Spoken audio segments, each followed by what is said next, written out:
तो hello student, आज की क्लास में हम लोग एक्सरसाइज नंबर 3 हल कर रहे हैं, जिसमें आज 3 का थर्ड नंबर हम लोग हल करेंगे।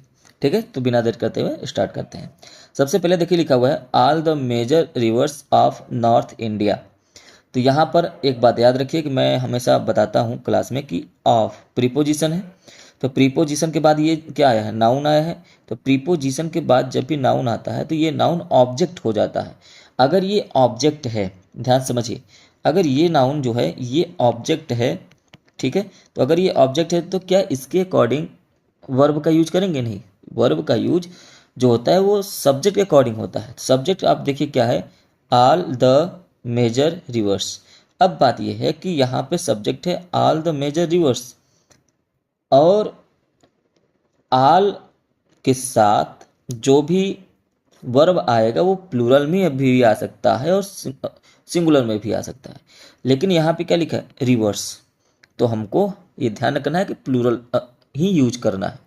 अब जहाँ पे प्लूरल अगर यूज करेंगे तो जितने भी सिंगुलर वाले हैं पहले तो उनको एलिमिनेट कर दीजिए, काट दीजिए। जैसे सिंगुलर वाले कौन से हैं, तो एक कहेंगे ये भी सिंगुलर में है, इज है ये भी सिंगुलर में है। अब यहाँ पे या तो ओरिजिनेटेड होगा या तो आर ओरिजिनेटिंग होगा, दो ऑप्शन आपको जो है दोनों में से एक सही होगा। अब पढ़ते हैं सेंटेंस को। All the major rivers of north India originate from the Himalayas. उत्तर भारत की, नॉर्थ इंडिया की जितने भी नदियां हैं, प्रमुख इंपॉर्टेंट नदियां हैं, भागीरथी आगे है, तो जितनी भी नदियां हैं वो क्या है, हिमालय से निकलती हैं। तो हिमालय से निकलती हैं, ताहे तीहे का यूज हम लोग प्रेजेंट इंडेफिनिट टेंस में यूज करते हैं, इसलिए यहाँ पर हमारा जो सही हो जाएगा ओरिजिनेट सही हो जाएगा, कि वहाँ पे उनका ओरिजिन होता है, वहाँ से वो निकलती है, हिमालय से निकलती हैं। तो निकल रही है, आप ऐसा सेंस नहीं यूज करेंगे। ठीक है, याद रखेंगे जब भी कोई यूनिवर्सल ट्रूथ होता है ना तो उसको हम लोग इंडेफिनिट टेंस में ही रखते हैं। अब ओरिजिनेटिंग मतलब को होता है कि कोई एक्शन कंटिन्यू होता रहना, लेकिन जो नदियाँ निकल रही हैं तो नदियाँ क्या हो रही हैं, यूनिवर्सल ट्रूथ के अंतर्गत आ जाएंगी, इसलिए ताहे तीहे का यूज करते हैं। क्योंकि आगे सेंटेंस में पढ़िए, देखिए क्या लिखा हुआ है, the Bhagirathi one of our perennial rivers dash from Gomukh, which is a massive snout of one of the longest glaciers in the Himalayas। अब जब भी फैक्ट की बात की जाए तो समझिए, हमेशा दिमाग में रखिए कि जब भी कोई ऐसा फैक्ट हो जो कि ट्रूथ हो, सत्य हो, जिसे टाला ना जा सके, तो उसे हम लोग इंडेफिनिट टेंस में ही रखते हैं, भले वो काम कंटिन्यू क्यों ना हो रहा हो। अगर ये कहा जाए कि सूरज पूरब में उग रहा है, उग रहा है नहीं होता है, सूरज पूरब में उगता है, तो इसलिए हम लोग इंडेफिनिट टेंस में यूज करते हैं। अब देखिए यहाँ पे सेंस ये कहा जा रहा है कि उत्तर भारत की जितने भी इंपॉर्टेंट रिवर्स हैं वो सभी हिमालय से निकलती हैं। भागीरथी हो गया, वो 12 महीने जो होते हैं, जो जितने भी रिवर्स हैं उनमें से कोई एक, और ये एक कौन है, भागीरथी है। तो यहाँ पे वर्ब किसके अकॉर्डिंग आएगा, तो आप कहेंगे भागीरथी के अकॉर्डिंग आएगा। भागीरथी सिंगुलर, वर्ब कैसा आएगा, सिंगुलर, तो प्लूरल वाले वर्ब तो पहले काट दीजिए। देखिए एक प्लूरल तो ये है, दूसरा प्लूरल यहाँ पे हैव है, कट गए। अब यहाँ पे सिंगुलर आएगा, या तो हैज या तो एस या ईएस फॉर्म, इन दोनों में से एक ही यूज करेंगे। ठीक है, तो यहाँ पे ये कहा जा रहा है कि जो गोमुख से निकलती है, जैसे यहाँ पर निकलती है ताहे तीहे का यूज किया था, इसे वहां पर भी ताहे तीहे का यूज करेंगे, इसलिए ऑप्शन नंबर 3 सही हो जाएगा।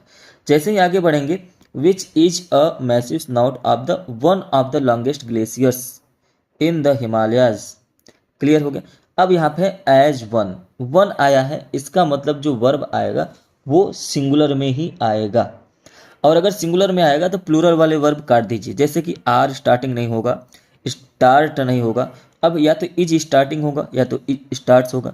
जब मैंने स्टार्टिंग से ही ऐसे कहा है कि नॉर्थ इंडिया के जितने भी मेजर्स रिवर्स हैं वो हिमालय से निकलती हैं, भागीरथी जो उनमें से एक रिवर है जो गोमुख से निकलती है, ऐसा सेंस अगर है तो आगे भी तो ऐसे कहेंगे, as one starts walking down stairs towards Gangotri. तो यहाँ पर भी तो इंडेफिनिट टेंस का यूज करेंगे, और इसके अकॉर्डिंग कौन सा सही हो जाएगा, सिंगुलर। एज वन है तो वन के अकॉर्डिंग आपका स्टार्ट्स हो जाएगा। तो आपको रूल तो पता ही होगा कि जब भी जब भी आपका वर्ब, कोई भी मेन वर्ब, ऐसा समझिए, कोई भी मेन वर्ब लिखा रहता है तो वो हमेशा क्या याद रखेंगे कि ऑलवेज प्लूरल ही होता है। क्या होता है? प्लूरल होता है। लेकिन जब वर्ब में अगर आप एस या ई एस जोड़ देते हैं तो वो सिंगुलर बन जाता है। ठीक है, क्या बन जाता है? सिंगुलर। तो नाउन के अपोजिट होता है, मतलब कि जो आपका सब्जेक्ट होता है उसके अपोजिट होता है। तो यहाँ पर आपका क्या हो जाएगा? स्टार्ट्स हो जाएगा। ऑप्शन नंबर 4 सही हो जाएगा। आगे बढ़ते हैं। फिर लिखा हुआ है द पाथ। पाथ क्या है? सिंगुलर है।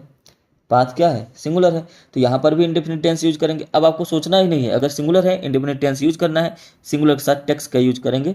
अब यहाँ पे है ना, टेक्स की यूज हो जाएगा। टेक प्लूरल है और हैव भी प्लूरल है, दोनों ऑप्शन होंगे नहीं। इस टेकिंग कंटिन्यू का यूज हम कर ही नहीं रहे हैं, तो कंटिन्यू कहीं पर भी यूज नहीं करेंगे। आगे बढ़ते हैं। फिर कहा जा रहा है आगे, अब आप देखिए हु आया है। जब भी हु आता है तो हु के अकॉर्डिंग यहाँ पे वर्ब नहीं यूज होगा, बल्कि इसके पहले जो नाउन आया है उसके अकॉर्डिंग यूज होगा। By most people. अब यहाँ पे पीपल क्या होता है? पीपल हमेशा प्लूरल होता है, कभी भी सिंगुलर होता ही नहीं। तो प्लूरल वर्ब यूज कर दीजिए। देख लीजिए इंडेफिनिट टेंस कहाँ है, तो आप कहेंगे ये रहा, विजिट। बस ऑप्शन सही हो जाएगा, अब इसके आगे कुछ करना ही नहीं है। तो देखिए विजिट्स हो गया। अब अगर आप कहें कि सर अगर हम विजिट्स कर दें तो विजिट्स क्यों होगा? ये तो सिंगुलर है ना, खत्म। हैज सिंगुलर है, खत्म। यहाँ पे हैज विजिटेड होगा नहीं, क्योंकि थर्ड फॉर्म और हैव का यहाँ पे कोई नहीं काम है। क्लियर है? तो यहाँ पर ये कंप्लीट हो गया। आगे बढ़ेंगे जैसे ही, तो यहाँ पे क्या लिखा हुआ है? Himalayas region the weather here. अब यहाँ पे सब्जेक्ट क्या हो जाएगा? तो कहेंगे वेदर हो जाएगा। तो इंडिफिनिट हम लोग स्टार्टिंग से यूज कर रहे हैं, तो यहाँ पर भी आके इंडिफिनिट यूज करेंगे। यहाँ पे आर चेंजिंग या इज चेंजिंग नहीं होगा, कंटिन्यूस हमको यूज नहीं करना है। तो यहाँ पर क्या हो जाएगा? चेंजेस या तो चेंज। अब अगर सिंगुलर है तो सिंगुलर ही तो है, द वेदर, वेदर सिंगुलर है इसलिए चेंजेस हो जाएगा। अब इसमें आपको थोड़ा सा ये नहीं समझ में आया होगा, मुझे पता है कि आपको डाउट बस इतना सा होगा कि सर हम लोग कंटिन्यूअस में भी तो यूज कर सकते हैं। जैसे अगर हम यहाँ पे ये कहें कि हिमालय से, जो हिमालय से ही सभी नॉर्थ इंडिया की रिवर निकल रही हैं और वे गोमुख से निकल रही हैं, गंगो जो भागीरथी है वो गोमुख से निकल रही है। फिर आगे चलकर ये कह दें कि एज वन वॉकिंग, यहाँ पे क्योंकि वॉकिंग है तो ये तो वर्ब के ऊपर डिपेंड है। तो यहाँ पर आप ये भी कह सकते हैं कि इज स्टार्टिंग, कि एक जो है स्टार्ट यहाँ से हो रही है, उसके बाद एक पथ का अलग है, तो रहा ही रही है, कंटिन्यूस में भी तो यूज कर सकते हैं। तो एक बात हमेशा याद रखिएगा कि जब भी कोई भी कंटिन्यूअस काम नेचर के द्वारा होता हो, जो कि एक फैक्ट हो, जो कि एक ट्रूथ हो, तो उसे हम लोग इंडेफिनिट टेंस में ही यूज करेंगे। अगर ये कहा जाए कि गाय के 4 पैर होते हैं, तो ये ट्रूथ है, एक फैक्ट है, उसके 4 पैर ही होते हैं। ठीक है। गाय दूध देती है, इसका मतलब हाँ ठीक है देती है, ये फैक्ट है, ट्रूथ है। तो यहाँ पर इंडेफिनिट टेंस यूज करते हैं। तो उम्मीद है कि ये बात आपको समझ में आई होगी। क्लियर है? तो अगर आपको इंडेफिनिट टेंस में यूनिवर्सल ट्रूथ और इसके अलावा आपको कैसे यूज करना है नहीं आपको समझ में आता है, तो डिस्क्रिप्शन में मैंने एक प्लेलिस्ट दे रखा है जहाँ पर मैंने सब्जेक्ट व कॉनकॉर्ड, डायरेक्ट इनडायरेक्ट स्पीच और आपके डिटरमाइनर्स, इसके अलावा टेंसेस, सभी को अच्छे से एक्सप्लेन कर दिया है। आप वहाँ पर जाकर अपने डाउट्स को क्लियर कर सकते हैं। मिलेंगे नेक्स्ट क्लास में नेक्स्ट एक्सरसाइज के साथ।